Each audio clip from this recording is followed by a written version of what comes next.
TV, Facebook, YouTube খুললেই আজকাল talk show মানেই তর্ক-বিতর্ক, পাল্টা বক্তব্য আর রাজনৈতিক উত্তাপ। বিশেষ করে জামায়াতকে ঘিরে আলোচনায় কিছু পরিচিত মুখ প্রায় সামনে আসেন।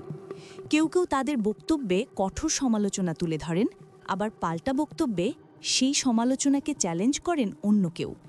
এই আক্রমণ-প্রতি-আক্রমণের ভিড়েই সম্প্রতি এক নারী টকশো অঙ্গনে বিশেষভাবে আলোচনায় উঠে এসেছেন, মার্দিয়া মমতাজ, যাকে মানুষ এখন চিনছে টকশোয় আগুন ঝরানো কণ্ঠস্বর হিসেবে। তবে তার কথা বলা বা পোশাক আচরণ দেখে যে কেউ প্রথমে এক ধরনের ব্যাকগ্রাউন্ড কল্পনা করলেও বাস্তব পরিচয় শুনলে অনেকেই চমকে যান। দর্শক-শ্রোতা যেভাবে তাকে দেখেন, তার শিক্ষাজীবন এবং পেশাজীবন তার পুরো উল্টো ছবি আঁকে। ঢাকার অন্যতম সেরা শিক্ষা প্রতিষ্ঠান বিকারুন্নিসা নূন স্কুল অ্যান্ড কলেজ থেকে এসএসসি ও এইচএসসি পাশ করেছেন মার্দিয়া মমতাজ। এরপর দেশের সেরা প্রকৌশল বিশ্ববিদ্যালয়ে Bangladesh university of engineering and technology BUET থেকে সিভিল ইঞ্জিনিয়ারিংয়ে স্নাতক ডিগ্রি অর্জন করেন। উচ্চশিক্ষা এখানেই থেমে থাকেনি। পরে তিনি মাস্টার্স সম্পন্ন করেন military institute of science and technology mist থেকে। অভিনব ব্যাপার হলো, এত উচ্চশিক্ষা প্রকৌশলী ব্যাকগ্রাউন্ড থাকা সত্ত্বেও তার পেশাজীবন শুরু হয় শিক্ষা থেকে। কিছুদিন স্কুল শিক্ষক হিসেবে কাজের পর 2017 সাল থেকে পড়াচ্ছেন ড্যাফোডিল ইন্টারন্যাশনাল ইউনিভার্সিটিতে। পাশাপাশি পারিবারিক সহিংসতা, দেনমোহর, বিবাহ সংক্রান্ত সহায়তা ও উত্তরাধিকারমূলক বিষয়ে কাজ করা একটি সংস্থা ফ্যামিলি এইডে অ্যাসিস্ট্যান্ট প্রজেক্ট ডিরেক্টর হিসেবেও দায়িত্ব পালন করছেন। টকশোগুলোতে তার ভঙ্গি ও ভাষা দর্শকদের চোখে খুব দ্রুত আলাদা হয়ে ওঠে। অন্যরা যখন উত্তেজিত তর্কে জড়ান, তিনি তখন শান্ত গলায় যুক্তি সাজিয়ে কথা বলেন। কম কথায় প্রতিপক্ষকে জবাব দেওয়ার দক্ষতা তাকে বিশেষভাবে জনপ্রিয় করেছে। তার বক্তব্যে যেটা সবচেয়ে বেশি আলোচিত, তিনি জটিল বিষয়কে খুব সহজ ভাষায় ব্যাখ্যা করেন, এমনভাবে যে বিরোধী মতও অনেক সময় তা এড়িয়ে যেতে পারে না।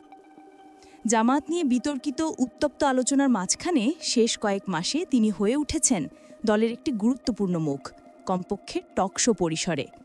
বিএনপি, ক্ষমতা সমর্থক এবং প্রগতিশীল ধারার কয়েকজন পরিচিত মুখের বিপরীতে একা দাঁড়িয়ে তিনি যুক্তি দেন, প্রশ্নের জবাব দেন, বিরোধী বক্তব্য খণ্ডন করেন।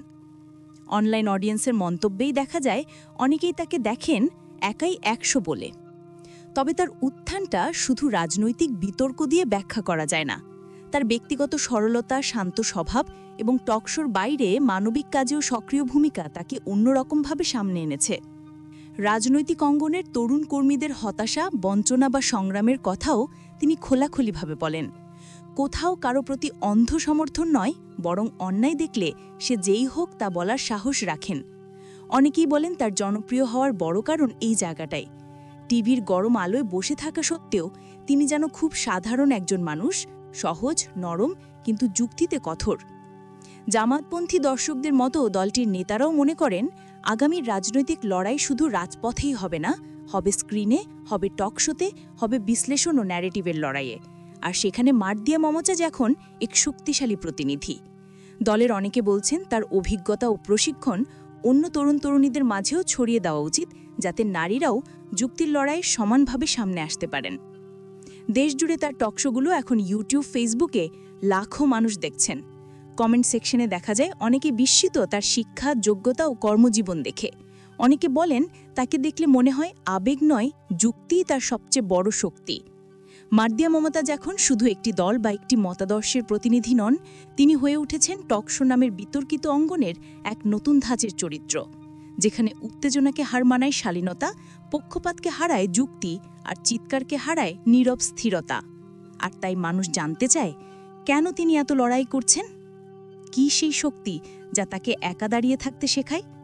হয়তো উত্তর সহজ, কারণ তিনি বিশ্বাস করেন সত্য কখনোই উচ্চস্বরে নয়, সত্য সবচেয়ে ভালো শোনা যায় শান্ত গলায়।